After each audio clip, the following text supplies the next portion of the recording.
KMFM with Kenward Trust drug and alcohol treatment and rehabilitation programs. Tonight is the final night of our series of special programs with Kenward Trust, who run drug and alcohol rehabilitation programs that have helped thousands of people.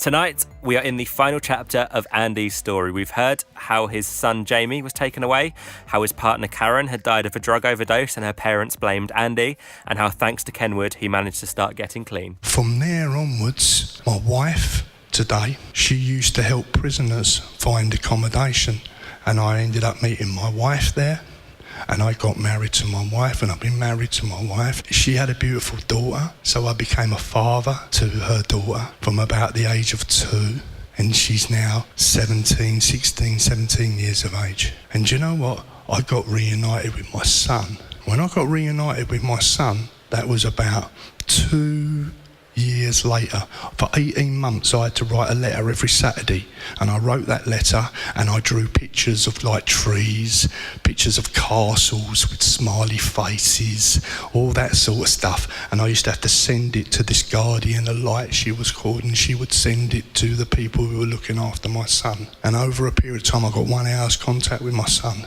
And when I got that 1 hour's contact with my son, that was one of the most amazing experiences going. My son's now 18, sixth form, same age, doing well, getting on. He's going to do drama and going up to kind of do education, and that's what he wants to do. Where Jamie was living was Iris and Roy's, Karen's mum and dad, who had lost their daughter. So you can imagine what kind of relationship. It was very difficult. But you know what? A few years ago, I went and had a meal with Iris and Roy. And we all sat round the table and we had something to eat and all that. And you know what?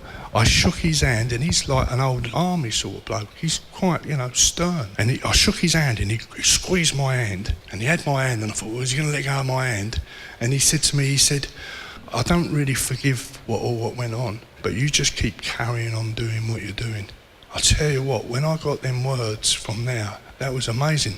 Now I'm in contact, we ring each other up and we talk to each other, and my son's growing up. So I used to see him every week and then go on holidays and have trips with him, and he still rings up, he comes up on the train, sees us, all sorts of things now. What drugs do to you, they rob you from that opportunity of being able to look and making a rational decision. That's my experience of drug taking. When I got caught up in it, I'd lost the opportunity of choice about what I wanted to do. I was being propelled by something else other than what, the decisions that I wanted. I spent years in prison, in Her Majesty's prison. This is an invitation to Buckingham Palace, to a garden party. When I went to Buckingham Palace, I put on my best suit, got a new suit and all that, and tie and all that, and went off to the palace and everything like that. When I got up there, I'd eaten prison food. Sausages you could bounce on the floor, mashed potato which had black bits in it, gravy, which I'm telling you, when you pour it on the food, it's the most strangest gravy. I don't know what they make it out of, but it's not very nice. There I am in the palace, all dressed up in my suit and everything, and I'm getting cakes with crowns on them and stuff like that, and drinks where they're doing iced teas out of these, and I'm standing in the Buckingham Palace gardens. It was a lovely blue sky, a lovely blue day and all that, and I thought to myself, I had to keep pinching myself. And do you know what? I have to pinch myself today standing here, because it's an absolute privilege to come out and be able to speak to young people about making right choices. And that's what all this is really about, the choices that we choose to make.